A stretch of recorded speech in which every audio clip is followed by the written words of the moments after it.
Everyone আসসালামু আলাইকুম, welcome back to my channel সুক্তার লাইফস্টাইলে আরও একটু নতুন ব্লগে সকলকে জানাই ওয়েলকাম। ছেলে মেয়েকে এইমাত্র স্কুলে পাঠিয়ে দিলাম, তো এখন বাজে প্রায় 8:30। এই যে দেখতেই পাচ্ছ বাসনপত্রগুলো সব ধুয়ে নিয়েছি আর এইমাত্র মাছগুলো ধুয়ে নিলাম। আজকে মাছ রান্না করব, তো তাই মাছগুলো আগে ধুয়ে নিচ্ছি, নিয়ে নুন হলুদ মাখিয়ে নিলাম। তারপরে ভাতটা বসাবো বলে চাল বার করে নিচ্ছি। এই যে চাল বার করা হয়ে গেছে, এবার চালটা ধুয়ে বসিয়ে দেব। তো চলো ভাতটা বসিয়ে দিই আগে। ভাতটা বসিয়ে নিয়ে তারপরে একটু ক্লিনিং করে নেব রান্নাঘরটা, যেহেতু এদিকে ভাতটা ধীরে ধীরে হতে থাক, কারণ রাইস কুকারে ভাত হয় তো একটাই, যেহেতু যে ওই ভাতটা হয়ে গেলে আবার আমার ব্রাউন রাইসও বসাবো। তো এখন বাসনপত্রগুলো ধুয়ে রেখেছিলাম, ওইগুলোই এখন গুছিয়ে নিচ্ছি। তো এরপরে এই বাসনপত্রগুলো গোছানো হয়ে গেলে এরপরে কি করব, মাছটা ভাজতে বসিয়ে দেব। তেলটা গরম করতে বসিয়ে দিয়েছি, এবারে এগুলো সব গোছানো হয়ে যাক। গোছানো হয়ে গেলে মাছটাও ভেজে নেব। আর আগের দিনে রাত্রেবেলা কেটে রেখেছিলাম পালং শাক, তো ওই পালং শাকটাই আগে ভালো করে ধুয়ে পরিষ্কার করে রেখে দিয়েছি। মাছের মাথা দিয়ে পালং শাকটা রান্না করব, আর একটু পেঁয়াজ টমেটো ধনেপাতা কাঁচা লঙ্কা দিয়ে মাছের ঝাল করে নেব। তো চলো বন্ধুরা মাছটা আগে ভেজে নিই। মাছটা ভেজে নিই, তারপরে ওদিকে ফ্রিজ থেকে টমেটো কাঁচা লঙ্কা ধনেপাতা সব কিছু একে একে বার করে নিচ্ছি। ওদিকে মাছ ভাজতে বসিয়েও দিয়েছি, তো মাছটা এক পিঠ উল্টে দিয়েছি, তো ওটা হতে থাক।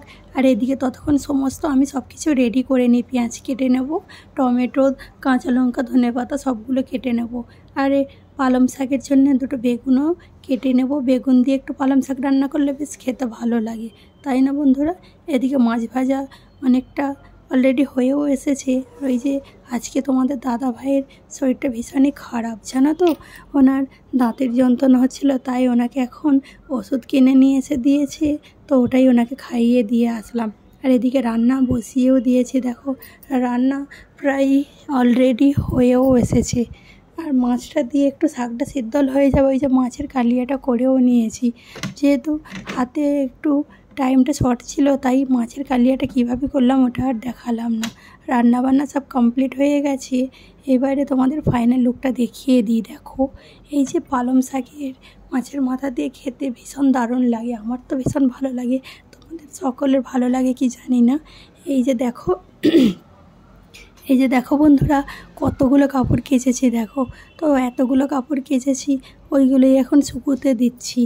আর যেহেতু বৃষ্টির দিনে একটু পরপরই বৃষ্টি চলে আসবে, কখন চলে আসবে তো বলতে পারছি না। এই মুহূর্তে রোদ হয়েছে, তো এখন রান্নাবান্না তো কমপ্লিট হয়ে গেছে, এখন বাজে প্রায় 1টা। তো এখন আমি গোসল করে চলেও এসেছি। আর এই যে দেখো আর বৃষ্টি একটু ঝিরিঝিরি আসছিলো বলে নিচের কাপড়গুলো শুকাতে দিলাম না, একেবারে উপরেই দিলাম। আর আগের দিনে যেসব কাপড়গুলো কেচেছিলাম তো ওইগুলোই এখন উঠিয়ে নিয়ে চলে এসেছি।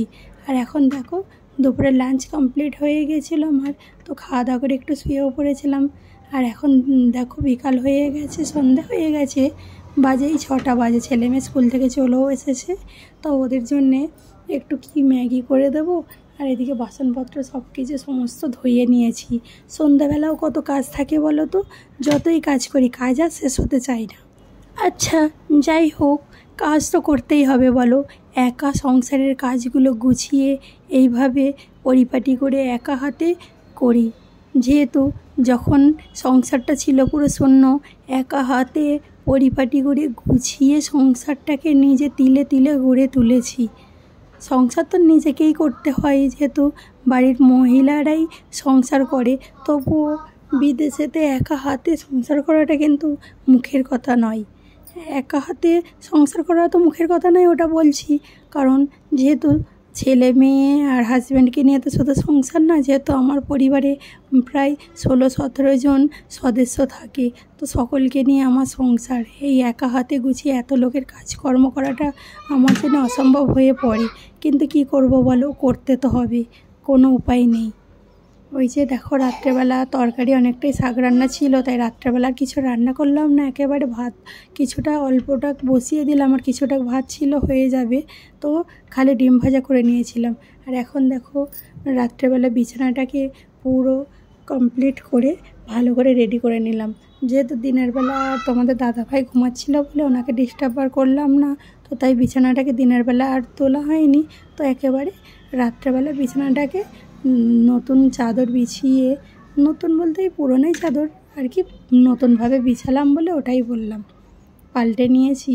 আর এখন এই যে ছেলে মেয়েদের জামা কাপড়গুলো সব গুছিয়ে রেডি করে রেখে দিচ্ছি। যেহেতু সকালবেলায় স্কুল আছে, তো সকালবেলা স্কুল থাকলে একটু যদি লেট হয়ে যায় উঠতে, তো জামা কাপড়গুলো বার করতে নিয়ে আসতে, তাই হাতের কাছে রেডি করে সমস্ত সব কিছু রেখে দিচ্ছি।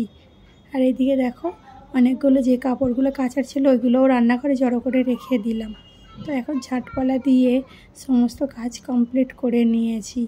তো চলো একটু ছেলে মেয়েটাকে পড়তে বসাবো। তো এখন ভাবছি যে না, আগে আমি আমার ডিনারটা কমপ্লিট করে নিই। তো ঝাঁটপালা দিয়ে আমি আমার ডিনারটাকেও কমপ্লিট করে নিলাম। ডিনারে সেরকম কিছু খাইনি, একটু ব্রাউন রাইস আর একটু শাক রান্না নিয়ে ওটাই আমি খেয়ে নিয়েছিলাম। তো এখন ঝাঁটপালা দিয়ে পরিষ্কার পরিচ্ছন্ন করে নিচ্ছি। একটু প্রতিদিন আমি 3 থেকে 4 বার ঝাঁট দিই, জানো তো বন্ধুরা। এই যে এখন দেখো, এখন ছেলে মেয়েকে পড়ানো হয়ে গেছে, সব কিছু কমপ্লিটও হয়ে গেছে। তো যেহেতু রাত্রেবেলা আমি জিরে পানি করে খাই, তো জিরে পানিটাই আগে করে নিচ্ছি, তো ওটাই খাবো। 2 দিনের ব্লগ তোমাদের সঙ্গে শেয়ার করছি বন্ধুরা। তো এটা পরের দিন সকালের ভিডিও। আর এই যে এখন আমি আমার মর্নিং ড্রিঙ্কসও রেডি করে নিয়েছি। তো ছেলে মেয়েকে একটু রেডিও করে নিয়েছি। তো এবারে ছেলে মেয়েকে স্কুলে দিয়ে আসবো। হাতে দেখলাম 5 মিনিট সময় আছে, তো তাই ভাবলাম বাইরেটা আগে একটু পানি দিয়ে ভালো করে পরিষ্কার করে গুছিয়ে ধুয়ে নিই আর কি, ভালো করে পরিষ্কার করে নিচ্ছি। তো চলো বন্ধুরা, ভালো করে পরিষ্কার করে নেওয়ার পরে এবারে ছেলে মেয়ে রেডি হয়ে আছে, তো ওদের স্কুলে বাসে পৌঁছে দিয়ে আসবো। আর তিল করেই নিজে হাতে শূন্য সংসারটা যেভাবে পরিপূর্ণ করেছি আমি, যে হাড় ভাঙা খাটুনি তোমাদের সঙ্গে আজ শেয়ার করছি। জানো তো বন্ধুরা, যখন হায়দ্রাবাদে প্রথম এসেছিলাম, তো আমার হাতে সেরকম টাকা পয়সা তো থাকতো না, তো তাই সংসারের সেরকম জিনিসপত্র খুব একটা কিনতে পারিনি। তো নিজে হাড় ভাঙা খাটুনি ও হাজবেন্ড দুজন মিলেই আমরা হাড় ভাঙা খাটুনি করে সংসারের জিনিসপত্রগুলো তিল করে গড়ে তুলেছি। তো এই যে দেখতে পাচ্ছ, একটু এটা সবজা সিড বলি, যেটাকে বাংলায় কি বলে ঠিক এই মুহূর্তে আমার মনে পড়ছে না। তো ওটাই এখন আমি ভালো করে একটু গুলে নিচ্ছি। তো ছেলেকে এটা দেবো, শামীমকে দেবো। ওর একটু বলছিল যে যেন কেমন হচ্ছিল, বমি বমি পাচ্ছিলো, তো আমি তাই ভাবলাম যে ওকে এটা খালি পেটে একটু খাইয়ে দেবো। তো ওর জন্য করে ওকে খাইয়ে দিয়েছিলাম। আমার ছেলে মেয়ে দুটোকে এইমাত্র স্কুলের বাসে তুলে দিয়ে আসলাম। তো সেই আগে রান্নাঘরে ঝটপট করে চলে এসেছি, যেহেতু অনেকগুলো কাজ একা হাতেই করতে হবে। আর এই যে দেখো, এখন আমার ডিটক্স ওয়াটার বানিয়ে নিচ্ছি। তো আজকে শশাটা ছিল না এই মুহূর্তে, তো তাই কি করলাম বলো তো, একটু গাজর দিয়ে দিয়েছি, আদা কুচি করে দিয়ে নিয়েছি, আর দু তিনটে লেবুর স্লাইস দিয়ে নিয়েছি। আর এখন দিয়ে নিচ্ছি একটু চিয়া সিড। তো দিয়ে এটা 2 থেকে 3 ঘন্টা ভিজিয়ে রেখে দেবো। তারপরে রান্না করতে করতে টুকটুক করে 1 গ্লাস করে খেয়ে নেব। এই যে দেখো, এখন বানিয়ে নিচ্ছি। তো বানিয়ে এখন রেখে দেব। যাই হোক, একটা সংসার করতে গেলে কত কি অক্লান্ত, যে কত একটা নারীর সংসার গড়ে তোলার জন্যে অক্লান্ত পরিশ্রম ও হাড়ভাঙা খাটুনি দরকার, সেটা যে সংসার করে শুধুমাত্র সেই জানে। যাই হোক, তো এখন চলো, এখন বাসনপত্রগুলো এই যে গোছানো হয়ে এসেছে। তো ছেলে মেয়েদের আগের দিনে তো টিফিন গুছিয়ে রেখেছে, ওইগুলো স্টিলের টিফিন দিয়েছি। তো আজ প্লাস্টিকেরগুলোর দরকার পড়েনি, যেহেতু আজকে কোনো বিস্কিট বা স্ন্যাক্স কোনো ওইগুলো কিছুই দিইনি, যেহেতু পাস্তা বানিয়ে দিয়েছিলাম ওই জন্যে। আর এই টিফিনগুলো দরকার পড়েনি। এই টিফিনগুলোতে একটু মিক্সচার মানে চানাচুর আর কি, আর একটু তেলে ভাজা বলতে সেরকম কিছু না, একটু নিমকিম যখন দেশ থেকে মা পাঠাই ওই তখনই দিই একটু বাচ্চাদের। সাদা নিমকিটা ওরা একটু খেতে ভালোবাসে, তো ওটাও দিই। আচ্ছা, যে সকল বন্ধুরা আমার ভিডিওটি আজকে নতুন দেখছো, তো তাদের যদি আমার ভিডিওর কোনো অংশ ভালো লেগে থাকে তো এই বন্ধুটাকে সাপোর্ট করো ও একটি সাবস্ক্রাইব করে চ্যানেলটি আমার পাশে থেকেও একটু শেয়ার করে দিও। খাই না আমার বাচ্চারা, আমি জানি খাই না, ওরা মিষ্টিও ভীষণ খুব একটা খেতে ভালোবাসে না, কিন্তু ওদের মা মানে আমি মিষ্টি খেতে ভীষণই ভালোবাসি। এখন ডায়েট করি বলে একটু কমই খাই, যেহেতু কিন্তু আবার কম খাই বলতে যখন হাতের কাছে পাই পেলে কিন্তু বেশ ভালোই খেয়ে নেই মিষ্টি। ওই যে এখন চলো যাই হোক, গল্প তো অনেক হলো, এবার গল্প আরও হবে। তো বিছানাপত্রগুলো আগে উঠিয়ে নিচ্ছি। আর এখন দেখো এই যে একটু পানিটা ভরে নিলাম, যেহেতু টাইমে টাইমে পানি খেতে হয়। আর এখন একটু সেঁকে নিচ্ছি পাউরুটি। তো একটু বাটার দিয়ে অনেক দিন ধরে খেতে ইচ্ছা করছিল, তাই ওর মধ্যে একটু চিনি দিয়ে দিলাম। এরকম করে ছোটোবেলায় খেতাম জানো তো, মা বানিয়ে দিত, তো ভীষণই খেতে ভীষণ দারুণ লাগতো, ভালোও লাগতো। তো আজ হঠাৎ করেই ভীষণ ক্রেভিং হচ্ছিল, ইচ্ছাও করছিল এইভাবে খাবো। তো ভাবলাম যাই হোক, ডায়েট তো চলতেই থাকবে, তো এইভাবে একটু আজ করে খেয়ে নিই। ইচ্ছা যখন গেছে তো ইচ্ছাকে কেন আর বিসর্জন দেবো বলো। তো ভাবলাম যে না, খেয়ে নিই, যা হবার হবে। তো বানিয়ে নিয়েছি, এখন একটু ব্ল্যাক কফি বানিয়ে নিচ্ছি। মাঝে মধ্যে একটু করে দুধ দিয়েও কফি বানিয়ে খাই, আবার মাঝে মধ্যে ব্ল্যাক কফিও খাই, বেশিরভাগ ব্ল্যাক কফিও খাই। ওই যে বাটার দিয়ে করেছিলাম ওটা করে রাখছি, তো ওটা আর খাবো না। আবার এর মধ্যে একটু পিনাট বাটার দিয়ে একটা বানিয়ে নিলাম। এটা আমার হোনার আঙ্কেল এসেছে, তো ওনাকে দেবো, মানে অনেকক্ষণ এখানে কাজ চলছে, অনেকক্ষণ এসেছেন, তো ওনার জন্য একটু বানিয়ে নিলাম।